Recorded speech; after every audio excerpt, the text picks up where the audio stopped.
el septum lucidum, el trígono cerebral. Formaciones blancas, continuamos con la cápsula interna, la cápsula externa, la cápsula extrema. Y dentro de las formaciones grises, el núcleo caudado o los núcleos caudados, tálamo óptico, núcleo lenticular con sus dos porciones, el globus pallidum y el putamen. Las cavidades ventriculares, ventrículo lateral, con su techo, su pared lateral, su pared medial, su suelo. El ventrículo medio, con su techo, en este caso el techo del ventrículo medio, lo está formando el trígono cerebral, las paredes laterales, los tálamos ópticos, el suelo, el hipotálamo, ¿no? Esa es la constitución, los límites del ventrículo medio. Comunicaciones, agujeros o conductos interventriculares de Monro. Aquí vamos a encontrar el acueducto de Silvio. Por lo tanto, todas las cavidades ventriculares están comunicadas entre sí.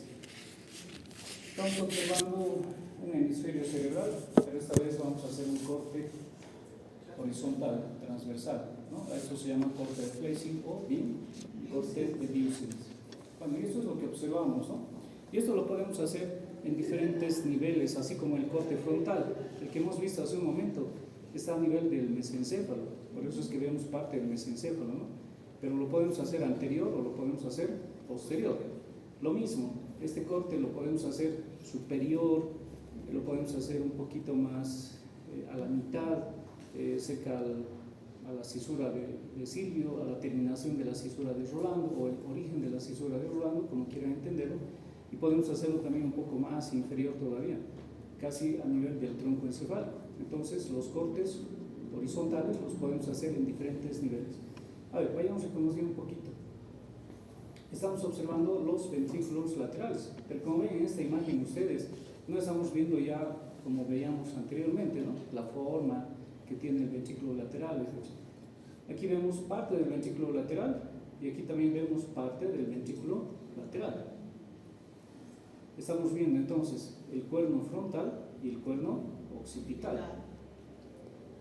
No estamos viendo el otro cuerno, el cuerno temporal. Esto es la cisura de Silvio, ¿no?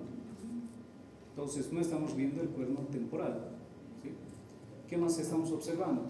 A ver, entonces, ventrículo lateral. Estamos viendo una partecita del núcleo caudado. Aquí está. Ya habíamos indicado que el núcleo caudado es alargado, tiene la forma de una coma, del nombre de caudado, ¿no? Entonces, lo que estamos viendo aquí es la cabeza del núcleo caudado. Por fuera estamos viendo evidentemente el núcleo lenticular, ¿sí? Núcleo lenticular, sigue manteniendo la forma triangular, con sus dos porciones. Por dentro vamos a encontrar nuevamente, esta vez otro núcleo que es el núcleo del tálamo óptico, nuevamente, tálamo óptico entonces. Aquí estamos observando, aquí ya se ve la forma que tiene, ¿no? La cápsula interna, con su brazo anterior, su brazo posterior, su rodilla, ¿no? La cápsula interna. Por fuera vamos a encontrar la cápsula externa. Se está viendo aquí el antemuro y aquí nuevamente está pintadito aquí, ¿no? Como un puntito. ¿Qué representará eso? Nuevamente, ¿no? Una parte del núcleo caudado. Esta vez la cola del núcleo caudado. Entre el tálamo óptico y el tálamo óptico del lado contrario, aquí se ve una pequeña cavidad. ¿Qué representará? El tercer ventrículo, ¿no? El ventrículo medio. Entonces estamos observando todavía el ventrículo medio, estamos observando los núcleos lenticulares, parte de los ventrículos laterales, sus prolongaciones, sus cuernos, ya con su detalle, ¿no? Bien. Bueno, entonces iremos hablando ahora de estos núcleos que se encuentran en el interior del cerebro. Y estos núcleos en conjunto, como están en el cerebro, se los conoce con nombre de núcleos basales, ¿sí? Núcleos basales. Y los núcleos basales entonces van a ser el tálamo óptico, van a ser el núcleo caudado, va a ser el núcleo lenticular, el núcleo amigdalino, el el antemuro, etc. Todos esos son núcleos basales. O algún autor también lo denomina como ganglios basales. ¿Sí? Entonces, ganglios, núcleos, similar. Nosotros aquí tenemos un molde de esos núcleos, donde podemos observar justamente, primero, el núcleo caudado, evidentemente, tiene la forma de una coma, tiene una cabeza, tiene un cuerpo y tiene una cola. ¿A quién está abrazando? A estos núcleos. ¿Qué son? Tálamo óptico. ¿Sí? Tálamo óptico. Pero superpuesto a esta imagen se está observando también otro núcleo, que es el núcleo lenticular, ¿no? Entonces el núcleo lenticular está por fuera, está sobrepuesto, porque este es un molde, es como si estuviéramos viendo lateralmente. Entonces, lo más lateral, ¿qué va a ser? El núcleo lenticular, ¿sí? Y en el fondo, entonces, ¿qué vamos a encontrar? El tálamo óptico. Y por encima del tálamo óptico, ¿qué vamos a encontrar? El núcleo caudado. El núcleo caudado le está abrazando justamente al tálamo óptico. El núcleo lenticular está por fuera. Entre el núcleo lenticular y el núcleo caudado hay mucha conexión, lo mismo que con el tálamo óptico. Pero hay más conexión entre el núcleo lenticular y el núcleo caudado, ¿no? Tiene fibras que lo unen, hay fibras de conexión, hay axones, porque cada uno de estos núcleos comprenderán ustedes que son cuerpos neuronales que se encargan de una determinada función. Entonces, cada uno de estos cuerpos neuronales, a través de sus cilindroejes, tienen conexión con otras formaciones, en este caso, el núcleo lenticular con el núcleo caudado. Como tiene conexiones, y muchas conexiones, le dan la apariencia de ser un cuerpo estriado. Es un solo órgano de forma estriada, las fibras que tiene. Por eso se lo ha denominado justamente así, cuerpo estriado. Entonces, cuando ustedes escuchan el término de cuerpo estriado, se trata principalmente de las conexiones que comunican el núcleo lenticular con el núcleo caudado. Bueno, entonces, si recordamos un poquito las anteriores imágenes, hacemos una imagen. Recordaremos que los núcleos caudados están formando parte de las paredes de los ventrículos laterales. Entonces, ¿qué parte? Las paredes laterales. Entonces, nuestro ventrículo estará por aquí, ¿no? ¿Sí? Por dentro del núcleo caudado. Como el ventrículo lateral también es alargado, habíamos indicado, tiene prolongaciones, tiene una prolongación frontal, tiene una prolongación occipital y tiene una prolongación temporal o esfenoidal, habíamos indicado. Entonces, si hablamos de las paredes en las cuales el núcleo caudado interviene, la cabeza es la que está formando justamente la pared lateral. ¿De qué prolongación? Del ventrículo lateral. Ya están de vacaciones ustedes, pero estamos indicando, aquí está el cuerno o prolongación frontal, aquí está la prolongación occipital. Entonces, ¿de quién será pues? De la prolongación frontal. Y va a variar un poquito, ¿no? A medida que se va haciendo posterior, ya no será el cuerpo, ¿no? En la prolongación occipital, ¿quién estará formando parte de la pared lateral? La cola. La cola, ¿no? Entonces, si alguien les pregunta, o si les preguntamos en el segundo examen, la pared lateral del ventrículo lateral está constituido anteriormente o en su prolongación frontal y colocamos diferentes opciones, ¿no? ¿Ustedes qué colocaron? La cabeza del núcleo caudado. Si preguntamos la prolongación occipital, su pared lateral está constituida por la cola. Cola del núcleo caudado, ¿no? Y aquí vemos la forma justamente. Y el ventrículo lateral pues es alargado, como ayer habíamos indicado, ¿no? Es completamente alargado de delante hacia atrás. Evidentemente el núcleo caudado le está formando, está rodeando, está envolviendo justamente al tálamo óptico principalmente. Por fuera puede ser el núcleo lenticular, no tiene mucha relación anatómica, pero sí funcional, sí fisiológica, Pero con el tálamo óptico sí, tiene mucha relación porque lo está rodeando justamente al tálamo óptico. Y en el corte de Charcot, evidentemente el núcleo caudado está superiormente al tálamo óptico. Entonces, cuando hablemos de tálamo óptico, vamos a ver de que tiene un extremo anterior, tiene un extremo posterior. Entonces, el extremo anterior del tálamo óptico va a estar rodeado, o superiormente su relación va a ser la cabeza del núcleo caudado. Su borde superior va a estar en relación con el cuerpo del núcleo caudado. Y el extremo posterior va a estar en relación con ¿quién? Con la cola del núcleo caudado. El tálamo óptico inferiormente va a estar en relación con esta formación que no es más que otro núcleo, es el núcleo amigdálico. Y lateralmente siempre el núcleo lenticular. Bueno, un poquito del núcleo caudado.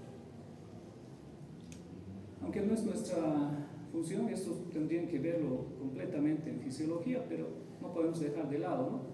El núcleo caudado es un núcleo gris, tiene mucha conexión con el núcleo lenticular. Por lo tanto, cuando hablamos de estos ganglios basales, casi siempre hablamos de lo subjetivo, ¿sí? De lo subjetivo. Entonces, dentro de lo subjetivo, memoria, aprendizaje, sensación de alarma, motivación. Y dentro del objetivo, de lo que realmente el núcleo caudado realiza anatómicamente, es el control de movimiento. Sobre todo, interviene en la precisión del movimiento fino, ¿no? Entonces aquí va a tener conexiones justamente con diferentes fascículos, sobre todo extrapiramidales, retículos espinales, el bulbo espinal, tiene mucha conexión con esos fascículos que están relacionados justamente con el movimiento. Entonces, el núcleo caudado lo que hace es coordinar los movimientos finos, la precisión de esos movimientos, ¿no?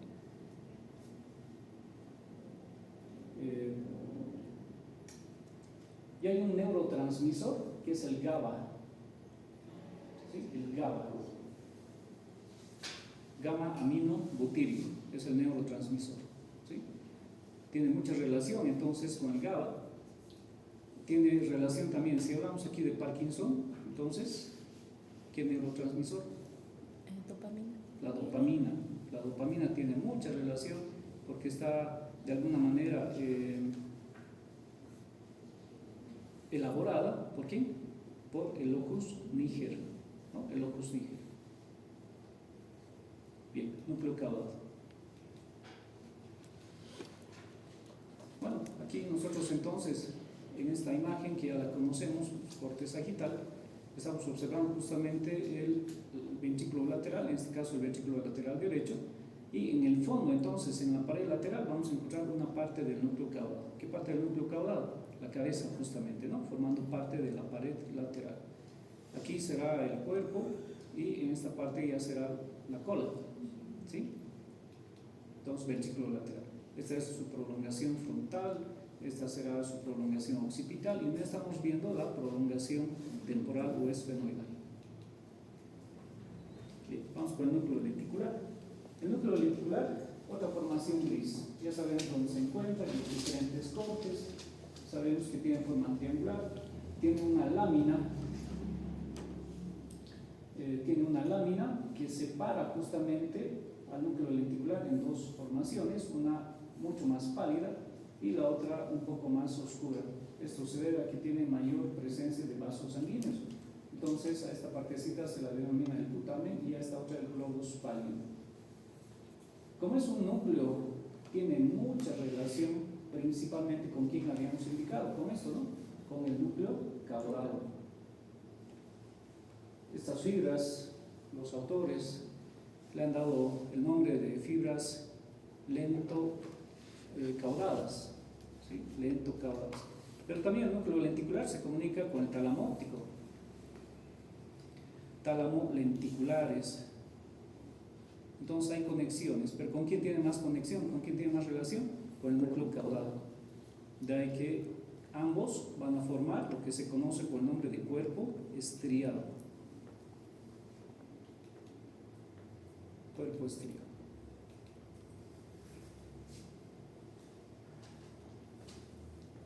Por fuera del núcleo lenticular habíamos indicado que se encuentra el antemuro, está separado justamente del antemuro por la cápsula externa, ¿no? Y el antemuro está separado de la corteza cerebral por la cápsula externa. ¿Sí? Bueno, entonces el núcleo lenticular y el caudal están anexados, o sea, están muy comunicados entre sí. Tienen conexiones con la vía piramidal, pero principalmente la extrapiramidal, ¿no? Ahí están justamente los fascículos que les mencionaba hace un momento, el fascículo rubroespinal, los retículos espinales. No se olviden que hay dos retículos espinales, uno protuberancial, uno vulvar. Y su alteración, como tiene una de las principales funciones relacionadas al movimiento, entonces va a ser la alteración, la incoordinación de los músculos, ¿no? Su alteración. Bueno, el tálamo óptico está situado inferiormente, es uno de los núcleos más grandes, basales, tiene una forma ovalada, es un centro de parada, ¿no?, de la vía sensitiva, tiene conexiones visuales, auditivas. Significa lecho o cama, porque justamente gran parte de las vías pareciera que hacen un descanso, ¿no? ¿Se acuerdan? Cuando hemos hablado de los fascículos espinotalámicos, por ejemplo, anterior lateral, siempre su segunda neurona terminaba en el tálamo óptico y en el tálamo óptico se encontraba el cuerpo de la tercera neurona. Entonces, es una parada, el nombre que le han dado del lecho o cama, pareciera que es una estación momentánea justamente de descanso, ¿no? Pero como hay tantos cuerpos neuronales, entonces realmente forman todo un verdadero núcleo, uno de los más grandes justamente dentro de los ganglios basales. Entonces tiene mucha información sensitiva, evidentemente. Gran parte de los fascículos están haciendo su parada momentánea, la vía epicrítica, etc. Todos ellos hacen una parada momentánea, pero también tiene funciones relacionadas con la visión, audición, ¿no? Y lógicamente, si son espinotalámicos laterales, anteriores, entonces van a tener relaciones con el tacto, dolor, temperatura, el tacto fino, ¿no? La vía epicrítica también hace una parada momentánea en el tálamo óptico. Bueno, habíamos indicado que tiene una forma ovalada, en cuyo interior se encuentra una lámina, ¿sí? Una lámina medular, que es única, y luego, a medida que va haciéndose anterior, se va dividiendo en dos. Por lo tanto, esta lámina divide completamente al tálamo óptico en extremos y lóbulos. ¿Cuáles van a ser? Bueno, como es una lámina única primero, entonces divide en un lóbulo interno y un lóbulo externo. Divide también en un polo anterior y un polo posterior. Una vez que se divide, está fraccionado completamente el lóbulo anterior, está delimitado completamente el lóbulo anterior y se lo conoce con el nombre de lóbulo anterior, y el otro, el posterior, se conoce con el nombre de polo posterior. Y este es el que en realidad nosotros hemos ido de alguna manera describiendo, observándolo en las diferentes imágenes, ¿no? Y además que se ve este polo posterior. En cambio estos no se ven porque están en el interior del cerebro, pero este se ve. ¿Y cómo es que lo hemos visto? Bueno, aquí ya está separado, está ligeramente dividido. Bueno, este es un tálamo del lado derecho y este es un tálamo del lado izquierdo. Ahí tenemos justamente la lámina dividiéndose, este es su polo anterior y este es su polo posterior. Bueno, ¿qué es lo que hemos visto aquí? ¿Cómo es que lo habíamos visto antes? Porque lo hemos mencionado, ¿no? Cuando hemos hablado de mesencéfalo y hemos indicado que en la parte posterior nosotros vamos a encontrar los tubérculos cuadrigémenos. ¿Y qué hemos indicado de los tubérculos cuadrigémenos? Por ejemplo, los superiores, los inferiores, que los superiores tienen conexiones con unos bracitos, ¿no? Con los brazos conjuntivales que lo van a unir con quién habíamos indicado, los superiores, con los cuerpos geniculados externos. Los tubérculos cuadrigémenos inferiores también están comunicados con el tálamo óptico, habíamos indicado, a través de otros bracitos, los brazos conjuntivales inferiores, y lo van a comunicar con los cuerpos geniculados internos. Pues resulta que esos cuerpos geniculados están aquí justamente. Aquí está el cuerpo geniculado externo y este es interno, y este es el cuerpo geniculado externo. Entonces, ahí están las comunicaciones que en algún momento habíamos mencionado con los tubérculos cuadrígenos. Entonces, ¿qué nos falta aquí? Simplemente los bracitos. ¿Cómo se llaman esos bracitos de comunicación? Que en realidad son axones. Brazos conjuntivales. Unos serán superiores y los otros serán, bueno, estos serán superiores y estos serán inferiores. ¿Está bien? Entonces, en el extremo posterior del tálamo óptico se encuentran justamente los cuerpos geniculados, externo e interno, los cuales tienen comunicación con los tubérculos cuadrigémenos, tanto superiores como inferiores. ¿A través de qué? A través de los brazos conjuntivales. Pero el tálamo óptico, como es un núcleo gris importante, estamos viendo, es bastante grande, inferiormente tiene todavía cuerpos neuronales que van a formar membranas nerviosas, ¿sí? Membranas nerviosas. Entonces, estas membranas que se desprenden de del borde inferior del tálamo óptico se denomina hipotálamo, ¿sí? Hipotálamo. Nuevamente estamos viendo la imagen. Este es el tálamo óptico esta vez, núcleo lenticular, núcleo caudal, y aquí se ve mejor. Fíjense ustedes, aquí podemos observar tálamo óptico, ¿no? Y esta partecita donde está esta línea roja, esa es la membranita que estamos haciendo referencia y que se la conoce justamente con el nombre de hipotálamo. Aquí, en este corte de Charcot, nosotros podemos ver el ventrículo medio de forma triangular. Esta es la base y este es el vértice. La base, el techo del ventrículo medio está formado por el trígono cerebral, habíamos indicado, las paredes laterales por el tálamo óptico, y el vértice, el suelo, está formado justamente por el hipotálamo. El hipotálamo, al ser una formación nerviosa dependiente del tálamo óptico, tiene formaciones relacionadas con el organismo, ¿no? Tiene funciones importantes de regular el equilibrio de los líquidos, la sed, regular la producción de hormonas, la producción de leche en el embarazo, el parto.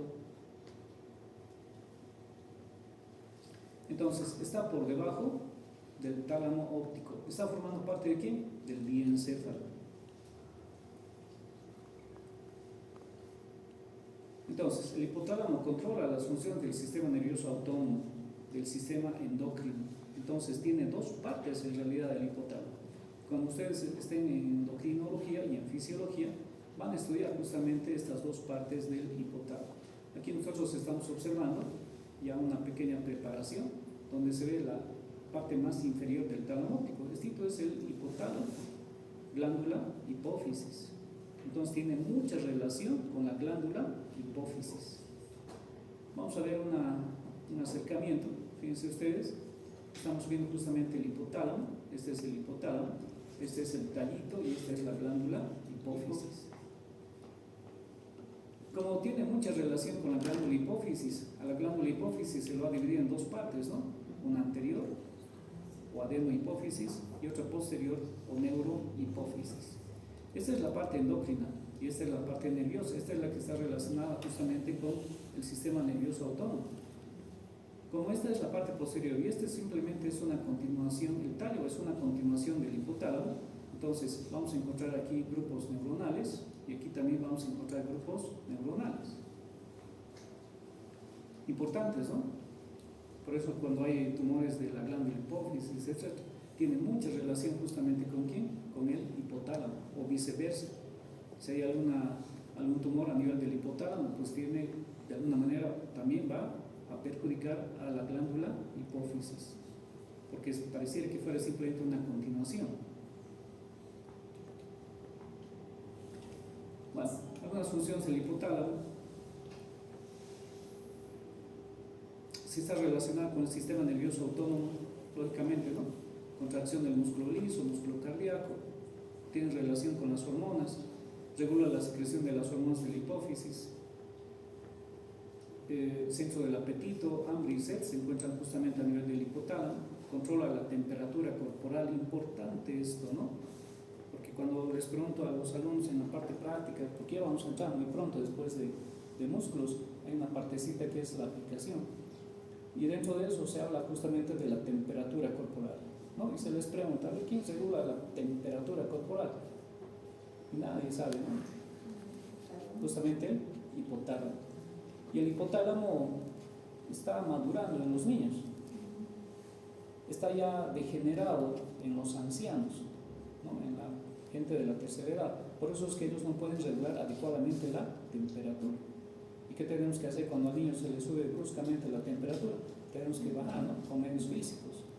Si no funcionan los medios físicos, recién recurriremos a los medicamentos. Entonces, importante esta función, ¿no? De la regulación de la temperatura corporal, hipotálamo. Pero también regula la presión arterial por la relación que tiene con el sistema nervioso autónomo. Mantiene los estados de vigilia, los patrones de sueño, participa en las emociones. Cuando el hipotálamo, por esta relación nerviosa y hormonal, controla las emociones. Cuando hablamos de hormonas, una de ellas, la adrenalina, ¿no? Si bien es un neurotransmisor, influye bastante justamente en el sistema nervioso, o es el sistema nervioso el que influye para la producción de adrenalina. La exagerada producción de adrenalina, de noradrenalina, pues produce justamente ese síndrome con el cual muchos de ustedes están y nosotros también, estrés. Entonces, las emociones en gran parte están reguladas ¿por quién? Por el hipotálamo. Bueno, ya lo decía el doctor House, no nada más con el corazón, nada más con el hipotálamo. Ahí está el centro justamente de regulación de las emociones, ¿no? Endocrino y nervioso, acuérdense de eso, ¿no? Hipotálamo. Y glándula hipófisis igual, después ya van a estudiar la glándula hipófisis como tal, porque van a estudiar sus diferentes hormonas de la adenohipófisis, van a estudiar la parte nerviosa, la neurohipófisis, ¿no? Y la pars intermedia, todavía que hay entre ellos. Bueno, nada más de núcleos basales. Vamos a quedar aquí. Que tengan buena vacación.